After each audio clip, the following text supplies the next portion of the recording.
하나님 말씀은 디모데후서 1장 15절에서 18절까지 말씀입니다. 디모데후서 1장 15절에서 18절 제가 먼저 읽습니다. 아시아에 있는 모든 사람이 나를 버린 이 일을 내가 아나니 그 중에는 부겔로와 허모게네도 있느니라. 원하건대 주께서 오네시보로의 집에 긍휼을 베푸시옵소서. 그가 나를 자주 격려해 주고 내가 사슬에 매인 것을 부끄러워하지 아니하고 로마에 있을 때에 나를 부지런히 찾아와 만났음이라. 원하건대 주께서 그로 하여금 그날에 주의 긍휼을 입게 하여 주옵소서. 또 그가 에베소에서 많이 봉사한 것을 내가 잘 아느니라. 아멘. 오늘과 다음 주 이어서 하나님이 찾으시는 사람, 오늘은 첫 번째 주제로 말씀을 드립니다. 여러분, 나 같은 죄인 살리신 찬양을 작사 작곡하신 존 뉴턴 목사님을 아실 겁니다. 그분이 이런 말씀을 했대요. 천국에 가면 3번 놀란대요. 첫 번째, 천국에 가면 꼭 만날 거라 생각한 사람이 안 와서 놀라고, 두 번째로는 천국에서는 절대로 만날 사람이 아니라고 생각했는데 와서 놀라고, 마지막 세 번째는 내가 천국에 왔다라는 것 때문에 놀란대요. 그런데 후편이 있어요. 천국에 가면 우리의 신앙생활에 걸맞는 시상식이 천국에 있다고 하는데, 천국 가서 시상식을 참석하면서 또 3번 놀란답니다. 그 사람은 분명히 대상을 받을 거라고 생각했는데 대상을 받지 못해서 놀라고, 두 번째로는 우리가 전혀 예상치 못한 평범했다고 생각하는 사람이 대상을 받아서 놀라고, 세 번째로는 뭐 같으세요? 나는 정말 받을 생각을 안 했는데 나에게 주셔서 놀란다는 겁니다. 나는 그냥 작은 섬김을 했을 뿐인데 이게 하나님 나라에 귀하게 쓰임받아 그것이 하나님으로 하여금 칭찬받게 하고 상이 될 때 놀란다는 거예요. 자, 우리가 신앙생활 하면서 꼭 잊지 말아야 할 것이 있습니다. 뭘까요? 하나님이 인생을 평가할 때는 세상의 어떤 기준과 다르다라는 겁니다. 하나님이 저와 여러분을 평가할 때는 세상이 평가할 때의 그 평가의 어떤 기준과 다르다라는 거예요. 이거 여러분 믿어야 됩니다. 소위 말하는 영어로 task oriented이라고 그러죠. 뭔가 내가 성취를 해야 되는 세상에 살고 있어요.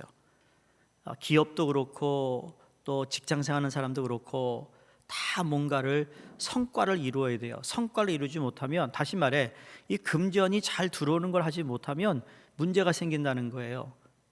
물론 기업이니까 돈을 벌어야겠죠. 그런데 그게 오늘날 그리스도인들의 인식 속에도 있다라는 거예요. 내가 뭔가를 잘 해놔야만 하나님이 기뻐하신다. 내가 뭔가 성취해 놔야 된다는 생각을 하는데 그 성취라는 건 자연히 따라오게 돼 있어요. 내가 하나님 앞에서 어떻게 살아가느냐에 따라 따라오게 돼 있다고요. 이거 여러분 잘 알아하셔야 돼요. 내가 열심히 해서 하나님의 그걸 받는 게 아니라 나는 하나님께 은혜의 감격으로 봉사했을 뿐인데 하나님이 내가 예상치 못한 것들을 내가 허락하시는 거, 이게 은혜라는 거예요. 그래야 교만하지 않아요. 세상은 평가의 모든 것을 결과로서, 양으로서 결정합니다. 그런데 하나님은 양으로 결정하지 않아요. 결과가 어떻습니까? 하나님은 우리가 하나님 앞에 얼마나 충성했는가로 우리의 삶을 결정하십니다. 근데 우리가 신앙생활을 할 때 가장 중요한 원리인데도 불구하고 그것을 자주 잊어버리기 때문에 마음에 시험이 드는 거예요. 1달란트, 2달란트, 5달란트 비유가 그런 거 아니겠어요? 아니, 많이 받은 사람은 많이 받았기 때문에 더 충성해야 되는데 많이 받았는데 충성을 다 못했어요. 근데 하나 받은 사람은 하나를 어떻게 했어요? 숨겼어요. 에이, 이거 가지고, 이 따위 가지고 내가 뭘 할 수 있겠어? 그 하나님 앞에 하나든 둘이든 다섯이든 충성했느냐 하지 못했느냐라는 거예요. 그래서 우리가 직분을 받을 때 이게 무거운 마음인 거예요. 중직이라는 단어는 중요한 사람의 중자가 아니잖아요. 무거운 중이에요.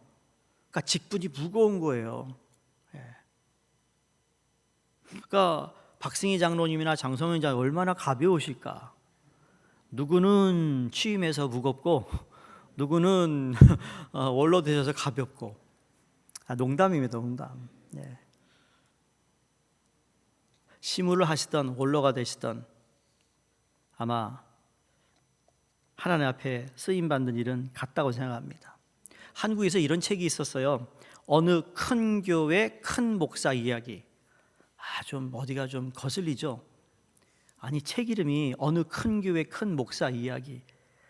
이게 책이 발간되고 나서 한국의 대형 교회를 섬기는 목사님들의 설교를 이렇게 하나씩 모아서 만든 설교집이었어요. 근데 그 책이 나온 다음에 많은 사람들이 심기가 불편했습니다. 여러분, 왜 불편했을까요? 아니, 큰 교회를 해야만 성공한 목회자인가? 그런 생각을 다 하는 거예요. 오늘날 근데 큰 교회고 그러면 뭐 대단한 것 같아요. 여러분, 큰 교회를 섬기는 목사면 다 큰 목사이냐라는 거예요. 그것 때문에 심기가 불편한 거라는 거죠. 작은 교회 하면 그 목사님은 실력이 없는 걸까요? 그렇지 않아요. 실력이 있는데도 주어진 어떤 목회의 상황이 다 다를 뿐이에요. 근데 거기에 충성을 했느냐 하지 못했느냐예요. 크면 클수록 더 충성을 해야 되는 거고, 작으면 작을수록 거기에 맞게 충성을 하는 거, 충성은 같다라는 거예요. 그렇죠? 여러분, 충성하셔야 됩니다. 그러니까 하나님 나라에서는 꼭 주연급이 돼야 된다는 생각을 한다는 겁니다.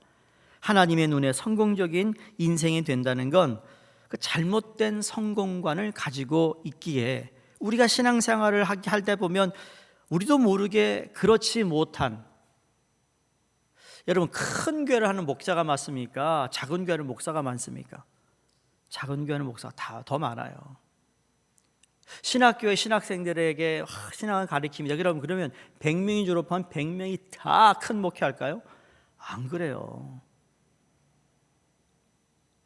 근데 하나님은 똑같은 기준으로 보신다는 거죠.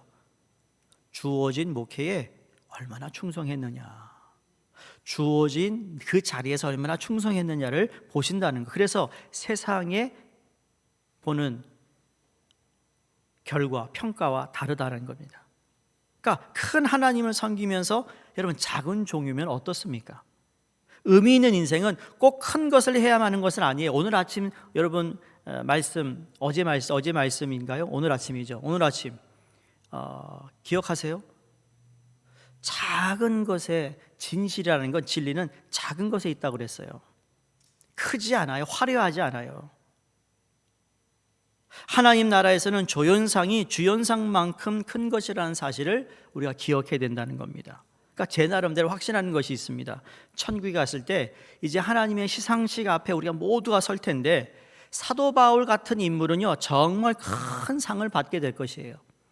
그러나 또 하나 확신하는 것이, 바울이 그 큰 상을 받을 때에 이름도 알지 못하고 기억도 하지 못하는 바울 주위에 있었던 많은 동역자들 역시 하나님 앞에서 귀한 상을 받게 된다는 거예요. 오늘 우리는 그러한 한 사람을 성경을 통해서 보게 됩니다. 그의 이름이 오늘 본문에 보니까 오네시보로입니다. 오네시보로. 빌레몬에서 나오는 오네시모와는 다른 인물입니다. 이 오네시보라는 인물에 관해서 성경은 그리 많은 내용을 우리에게 알려주고 있지 않습니다. 읽은 본문 말씀 이 2절과 디모데 후서에 가면 또 2절, 총 4절 빼고는 이 오네시보로에 대한 이야기가 언급된 것이 거의 없습니다. 자, 아이를 낳아서 그 아이의 이름을 지을 때 이왕이면 어떤 이름 짓죠? 존, 폴, 크리스, 이런 네임들, 그렇죠? 바울이라든지 요한이라든지. 근데 여러분, 혹시 여러분 아는 사람 중에 오네시보라는 이름을 가지고 있는 사람 보셨어요? 들어보셨어요? 아마 오늘 설교 듣고 나시면 내 손자 오네시보로 해야겠다. 오네시보로 박, 오네시보로 유, 오네시보로 김이 될 수 있을 것 같아요. 자, 오네시보로는 도대체 어떤 사람인가? 하나님 나라에서 그의 인생이 평가될 때, 귀한 인생이었다라고 할 때 그의 평가는 무엇이었는가? 오늘 18절을 보시면 주께서 그날에 주의 긍휼을 얻게 해달라고 기도합니다. 바울이 기도합니다. 그날은 하나님 앞에서 성도가 삶을 결산하고 서는 그날입니다. 오늘 오네시보로와 같은 조연이 하나님 앞에 설 때 바울과 못지않은 평가를 받게 된다는 것을 우리에게 말씀해 주고 있어요. 이게 큰 위로가 된다는 겁니다. 큰 일을 한 사람만 큰 상을 받는 게 아니라 그 옆에서 그 일이 잘 되도록 도운 사람들 역시 똑같이 상을 받게 된다. 위로가 되시죠? 아니 그래도 여러분이 왕초가 돼야 되겠다 생각하시면 할 수 없습니다만 하세요. 앞장서세요. 그러나 그렇지 앞장서지 못하는 사람들도 옆에서 그 일을 도왔을 때 하나님이 기억하신다는 겁니다. 자, 신앙생활 하면서 아마 많은 분들이 바울과 같은 인물이 되기를 원할 겁니다. 물론 바울의 영성과 그 헌신은 따라갈 수 있는 범위는 있겠지만 여러분 바울과 같은 사람이 이 세상에 몇 명이나 있을까요? 여러분 바울이 가지고 있었던 특별한 거 한 가지는요, 그가 석학이었다라는 거예요. 정말 스마트한 사람이라는 거죠. 오늘날로 PhD 막 대여섯 개 있는 사람입니다. 그것도 모자라서 공부를 또 하는 사람입니다. 제가 대학교를 다닐 때 제가 세인트안스를 다녔는데 철학과 신학을 가리키는 분들이 신부님들이 많았습니다. 네, 그분이 철학도 가르치고 신학도 가르치세요. 그래서 제가 전공이 철학 신학이니까 그분 수업을 한 3-4개 들은 것 같아요. 그런데 이제 친해져가지고 도서관 앞에서 지나가다 만나서 이야기를 하는데 이 신부님이 고민이 있다라는 거예요. 신부가 왜 나한테 고민거리를 얘기해? 왜 그러냐 그랬더니요, 내가 법을 공부하고 싶다라는 거예요. 그래서 속으로 Are you crazy? 아니 PhD가 지금 2개나 있으세요. 철학 박사, 신학 박사, 신부예요. 근데 무슨 법을 또 공부한대요? 왜 그러냐 그랬더니 세인트안스 교수이기 때문에 세인트안스 법대가 그래도 꽤 괜찮거든요. 저기 공부하고 싶다라는 거죠. 그런데 위에서 그만 공부하라고 그런대요. 그만 공부하라고. 그게 왜 필요하냐고. 그러니까 그만큼 이 공부에 참 대단한 열성이 있는 분이에요. 그러니까 바울은 엄청난 학식과 모든 철학을 다 준비된 사람이라는 겁니다. 여러분 신학대학원에 입학하면 신학생들이 마음에 두고 있는 것 중에 하나가 뭔지 아세요? 신학교 들어가면 신학생들이 혹시 내가 앞으로 신학교 교수가 되진 않을까? 라는 생각을 많이들 한다고 합니다. 저도 그랬으니까. 근데 신학교 들어가면서 그 생각을 했는데 첫 학기 수업을 하면서 그 생각이 절반으로 떨어진대요. 왜? 공부가 만만치 않거든요. 그래서 한 재미있는 이야기가 있어요. 첫 시험을 보았는데 신학생이 A-가 나온 겁니다. 망설이다가 교수님을 찾아가서 저 A-에서 A로 만들기 위해 제가 할 수 있는 프로젝트나 논문 하나 해주시면 제가 하겠습니다. 그리고 A를 주시죠. 그랬더니 대부분의 교수님들이 그래 해라 그러는데 이 교수를 그러더래요. 너 왜 꼭 A를 받아야 하지? 그러더래요. 혹시 제가 나중에 교수로 공부를 할 수 있고 교수로 하나님 부르시면 또 제가 공부해야 되니까 이 점수 관리 좀 하려고 그러는데요. 그랬더니 교수님이 너무 웃긴 얘기하는 거예요. 너무 신경 쓰지 말라고. 하나님이 교수로 부르는 사람은 점수 신경 안 쓰고 A 받는다고. 그래가지고 아무 소리를 못했대요. 아무 소리도. 그렇죠? A- 나오는 사람이 없다고요. 아니 A도 모자라가지고요. 아니 100도 100 여러분 100점 받는 애들이 많은 것 같죠? 많지 않아요. 왜? 100점 이상 받는 애들이 더 많아요.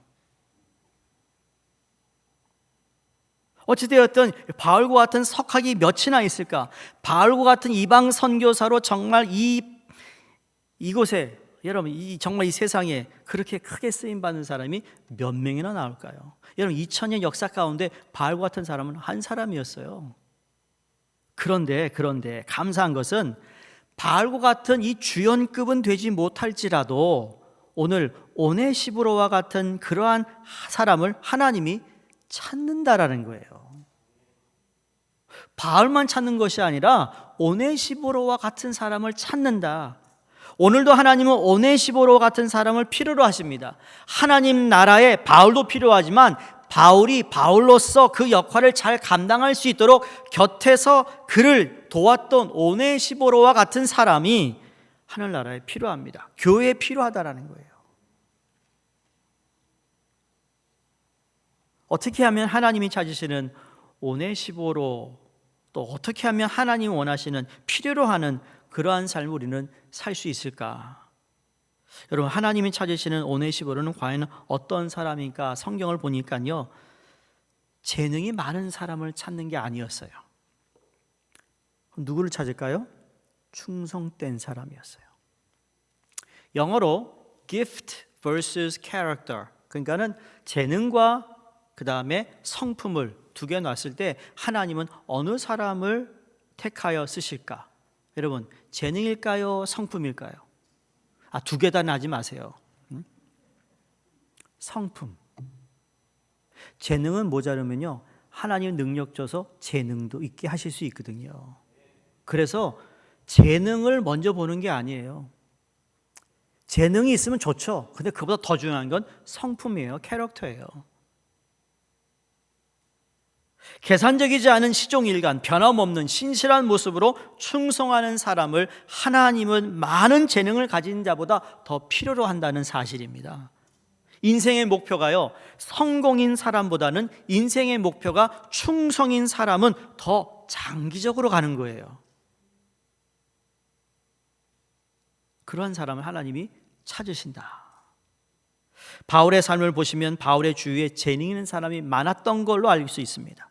탁월한 리더십을 가진 사람들이 바울 주위에도 많았습니다. 근데 오늘 성경을 보시면 그러한 사람들이 다 어떻게 했습니까?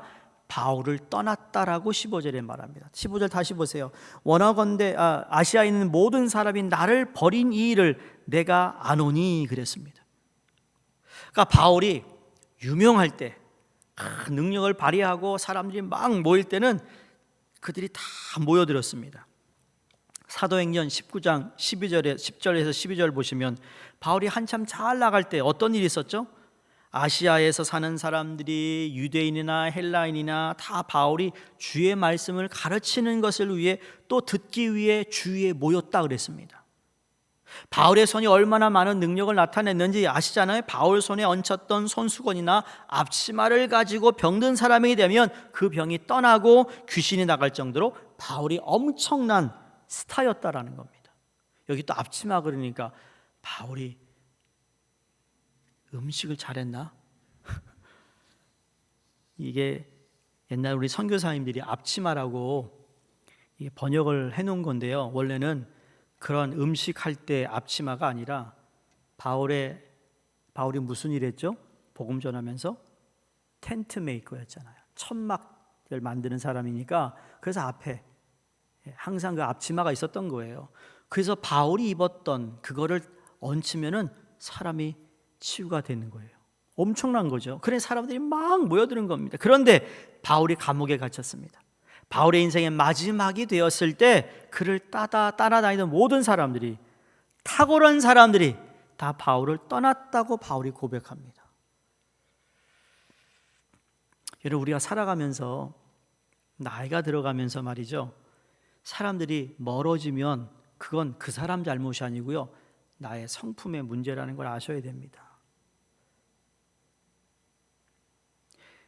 그래서 한 교회에서 함께 신앙생활을 할 때에요, 이게 아름다운 공동체가 되시는 것이 나이가 들어가면 서로를 의지하기 시작합니다. 신뢰하기 시작합니다. 기도하기 시작합니다. 격려합니다. 서로 도와줍니다.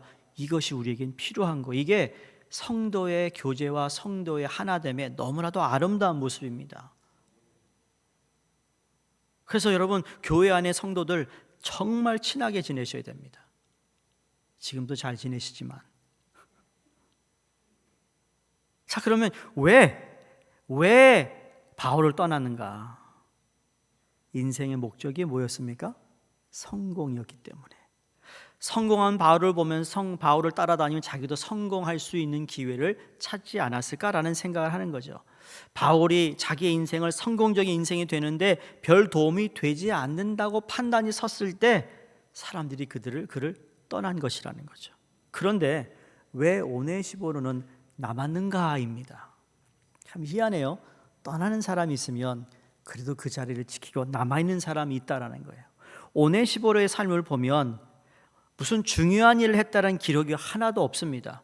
오네시보가 무슨 리더십이 있었다, 탁월한 재능이 있었다, 이런 얘기를 하는 뭐 구절이 없으니까 잘 모르겠는데 주위에 많은 사람들 가운데 바울이 어떤 사람에게는 귀한 일도 맡기고 다 맡겼는데 솔직히 오네시모에게는 아무런 소중한 일을 맡기지 않았습니다. 그런데도 오네시모가 떠나지 않았어요. 여러분 같으면 어떡하시겠어요? 오네시모가 바울 곁을 떠나지 아니하고 끝까지 곁에 있었던 이유는 그에게 확신이 있었기 때문입니다. 뭐가 있었다고요? 확신. 그 확신이 무엇인가 하면 하나님의 계획은 결코 실패하지 않는다는 확신입니다. 한번 따라해 보실래요? 하나님의 계획은 결코 실패하지 않는다. 이 확신이 오네시모에게 있었어요. 어떻게 하느냐? 디모데후서 1장 11절에서 12절을 보시기 바랍니다. 같은 장이에요. 11절 12절 제가 읽습니다. 내가 이 복음을 위하여 선포자와 사도와 교사로 세우심을 입었노라. 이로 말미암아 내가 또 이 고난을 받되 부끄러워하지 아니함은 내가 믿는 자를 내가 알고 또한 내가 의탁할 것을 그날까지 그가 능히 지키실 줄을 확신함이라. 너무 멋있지 않나요? 이런 거 읽으면요 막 닭살이 올라요. 와, 정말 멋있다. 눈에 보이지 않는데 확신을 하고 있어요. 하나님이 그 사람을 통하여 하나님은 분명히 그 일을 이루실 거에 대한 확신이 있어요. 오네시모가 바울을 보면서 저렇게 재능이 능력 있겠지만 지금은 포로로 잡혀서 감옥에 가 있지만 그러나 하나님은 여전히 저 바울을 통하여 하나님이 이루고자 하는 것을 이루실 거라는 확신. 우리 옆에 있는 분 한번 보시겠어요? 그분을 보시면서 확신이 좀 드시나요?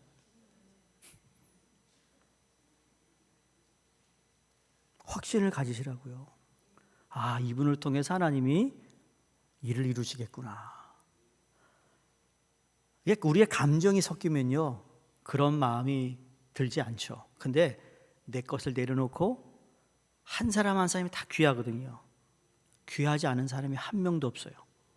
10손가락 깨물어서 안 아픈 손가락 없는 것처럼 하나님이요 잘하는 사람이나 못하는 사람이나 열심히 하는 사람이나 게으른 사람이나 정말 안타까워하세요. 다 안타까워하는 사람 있잖아요. 그렇죠? 귀한 거예요. 그분들도. 근데 하나님이 저 사람 삶에 역사하시면 저 사람이 하나님께 정말 온전히 헌신할 수 있는 요 조금만 좀 푸시가 되면 될 것 같은데 요게 안 될까? 그리고 인내하면서 기도하며 하나님에 대한 확신을 갖는 거예요. 내 안에 착한 일을 시작하신 일이 하나님 때에 하나님이 그 사람을 통해 이루신다는 것을 확신하는 거예요. 그 이야기를 하면서 디모데에게 너도 그 확신을 가져라 말하고 있어요. 너도 그 확신을 가져라. 내 주위에 그 확신을 가지고 있는 사람을 기억하라. 그러면서 언급한 사람이 오네시보로였습니다. 그래서 바울이 기도하면서 하나님 원컨대 그날의 오네시보로가 주의 긍휼을 얻기를 내가 원합니다라고 기도합니다. 얼마나 아름답습니까? 하나님의 계획이 결코 실패하지 않는다는 신념이 없으면 우리는 계산적인 신앙생활을 하게 됩니다. 바울 주위에 있던 많은 사람들, 바울을 따라다니다가 그들의 부름을 잘 끝까지 충성스럽게 마무리 짓지 못했던 이유는 뭘까요? 하나님의 계획이 실패하지 않는다는 그 믿음, 신념, 확신이 그들에게 없었기 때문이라는 거예요. 그러면 포기합니다. 여러분, 기도는 언제까지 기도하죠? 여러분, 이제 제가 얘기하면 척척 나와야 됩니다. 이제 지금 첫 주니까 이제 열흘밖에 안 됐어요. 제가 부임하고. 그러니까 갈 길이 좀 먼 것 같은데 괜찮습니다. 자, 기도는 언제까지 한다고요? 예, 응답 받을 때까지 하는 거예요. 순종은 언제까지 하죠? 될 때까지 하는 거예요. 순종은요, 될 때까지. 내가 오늘 순종 못해 내일 또 해야 되는 거 될 때까지 하는 거예요. 순종은. 그러니까 하나님께서 하신다라는 것에 대한 확신이 있으면 가능하. 여러분, 기도하는 거 하나님이 들어주십니까? 안 들어주십니까? 이거 봐요. 이러잖아요. 들어주십니다. 단지 내 방법이 아니고 내 때가 아니니까 우리가 이렇게 이거 언제 하시지 그러는데 하나님은 다 듣고 계세요. 듣고 계세요. 자 보세요. 바울이 구속됐다가 풀려났어요. 다시 구속됐다가 또 풀려났어요. 마지막으로 이제 그가 풀려날 수 있는 가능성을 이 똑똑한 사람들이 보지 못했어요. 생각하기를, 판단하기를 이제 끝이다. 바울은 인생이 여기서 끝이야. 그리고는 바울을 떠났던 겁니다. 근데 바울이 감옥에서 서신을 씁니다. 여러분 바울의 감옥을 찾아온 사람들이 다 엄청난 하나님의 성자들이 되잖아요 나중에. 그러나 오네시보로는 선한 일을 시작하신 하나님께서 하나님의 때까지 하나님이 시작하신 그 일을 이루신다는 확신이 있었기에 그게 주어진 역할이 그렇게 중요하지 않고 소중한 것이 아니었다 할지라도 그가 했던 건 딱 하나, 충성했습니다. 충성하고 그 옆에 있었습니다. 여러분 신앙생활을 하시면서 꼭 기억하실 것은 하나님이 여러분을 향한 하나님의 위대한 계획이 있다라는 거예요. 이 계획은 항상 순탄하진 않아요. 우리를 향한 그 위대한 계획이 있으시지만 그 계획이 이루어지는 과정에는 실패도 경험합니다. 그러나 또 가능성을 보기도 합니다. 여러 가지 변장된 모습으로 우리에게 오지만 여러분 그래도 우리는 이거를 확신을 갖는 겁니다. 고통 뒤에 축복이 있다는 이야기처럼 이 고통은 그냥 만약에 고통을 받았는데 고통에 대한 결론이 아무것도 아니라면 그 사람은 그 고통을 잘못 받아들였던 거죠. 근데 고통을 하나님께서 내게 주신 시간으로 생각하고 나 자신을 성찰하고 나를 돌아보면 그러고 나서 고통이 지나간 후에 보면 이게 하나님의 은혜였구나라는 것을 욥처럼 깨닫는 거예요. 그리고 욥처럼 갑절에 복을 받게 된다는 거죠. 여러분 그래서 초점을 환경에다 맞추지 마시고 그 환경을 붙잡고 있는 주님을 볼 수 있기를 주의 이름으로 축원합니다. 사도 바울이 좌절하지 않았습니다. 왜냐하면 그날까지 능히 지키시는 하나님이 자기 하나님이라는 사실을 확신했습니다. 그런 말 있잖아요. 가끔 이렇게 영어 슬로건을 보면 티셔츠도 있고 뭐 가방에 보면 It is not finished yet. 그렇죠? 또 work in progress, 지금 작업 중입니다. 공사 중입니다. 그런 게 있잖아요. 우리는 다 뭐라고요? 공사 중이에요. 공사 중. 아직 끝나지 않았어요. 근데 말로만 그러면 안 되죠.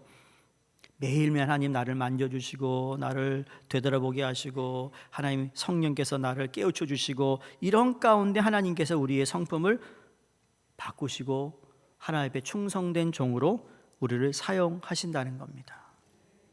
여러분 역사를 돌아보면 눈앞에 있는 것만 보고 살았기 때문에 그래서 코앞에 찾아온 축복을 놓치는 그러한 상황이 참 많습니다. 오래된 이야기예요. 여러분 뉴욕에서 과거에 한국을 방문하기 위해서는 어디를 항상 경유해 갔죠? 알래스카 앵커리지를 들렸다 갔습니다. 그래서 그때는 비행기 타고 가면 비행기 타는 순간 무슨 생각하죠? 거기 우동 먹는 거였어요. 우동 한 그릇 먹고 가는 거. 그게 그렇게 낙이었어요. 모르세요? 아니 한국 안 가보셨나? 요새는 막 직항이 가니까 모르는데 그때는 앵커리지에 꼭 들렸습니다. 그리고 거기서 기념품 사는 것도 있었어요. 그런데 그 앵커리지가 어떻게 미국 땅이 됐습니까? 그 알래스카 지금 돈으로 그 값을 매길 수 없을 정도 그 가격이 엄청나게 지금 이게 뭐 돈으로 살 수 없잖아요. 얼마나 많은 천연 자원이 묻혀 있는데 정말 미국의 보물단지입니다. 그런데 1867년도에 구소련이 알래스카를 미국에다 팔 때 여러분 얼마에 판 줄 아십니까? 그 큰 땅을 쓸모없는 땅이라고요 720만 불에 팔았습니다. 720만 불. 그 어떤 분이 720만 불을 계산해 봤대요. 그래서 이 알래스카 땅 1에이커가 그럼 얼마였어? 2센트였대요. 그런 딜이 어디 있어요? 근데 그 일을 성사시켰던 슈워드 국무장관은요 그 당시 제일 멍청한 사람이라고 그랬대요. 저 바보, 저걸 왜 720만 불 주고 사? 근데 누가 옳았습니까? 시간이 지나니까 슈워드 국무장관이 정말 똑똑한 사람이죠. 불과 140년이 지나고 나서 그 누구도 그때 그 딜이 잘못되었다는 사람은 아무도 없으나 지금은 슈모드 그 국무장관이 그 누구도 보지 못했고 확신하지 않았던 것을 그는 보았고 확신을 가지고 있어요. 그 땅에 대해서. 내 앞에 벌어지는 일이 어렵고 힘들어도 여러분 그 뒤에서 일하고 계시는 하나님의 계심을 바라보고 확신할 수 있기를 주의 이름으로 축원합니다. 그래서 믿음의 주요 온전케 하시는 예수 그리스도를 바라보자 그랬던 거죠. 우리 속에 선한 일을 시작하신 하나님은 결코 실패하시지 않습니다. 하나님은 많은 재능을 가진 사람보다 맡겨진 일을 끝까지 충성할 수 있는 그러한 오네시보로와 같은 사람을 오늘도 찾고 있는데 여러분이 하나님이 찾는 그 사람이 되시기를 주의 이름으로 부탁합니다. 그래서 오늘 기도는 두 가지 제목입니다. 하나는 하나님 정말 확신을 가지고 내가 신앙생활을 하게 해달라고, 기도하면 기도할 때 하나님 응답하실 것을 확신하게 하시고, 하나님 말씀을 읽을 때마다 하나님 말씀이 정말 내 성령을 통하여 내 것으로 들려지게 하시고 내 영혼을 살찌우는 말씀으로 난 확실합니다. 하나님 말씀은 진리입니다라는 그런 확신 가지고 지금도 여전히 나를 위해 내가 주님 앞에 충성된 사람이 되기를 원하시는 하나님임을 내가 믿음으로 내게 주어진 이 귀한 직분 잘 감당하는 충성된 사람 되게 하여 주시옵소서. 그런 마음으로 오늘 찬양하고 함께 기도하겠습니다.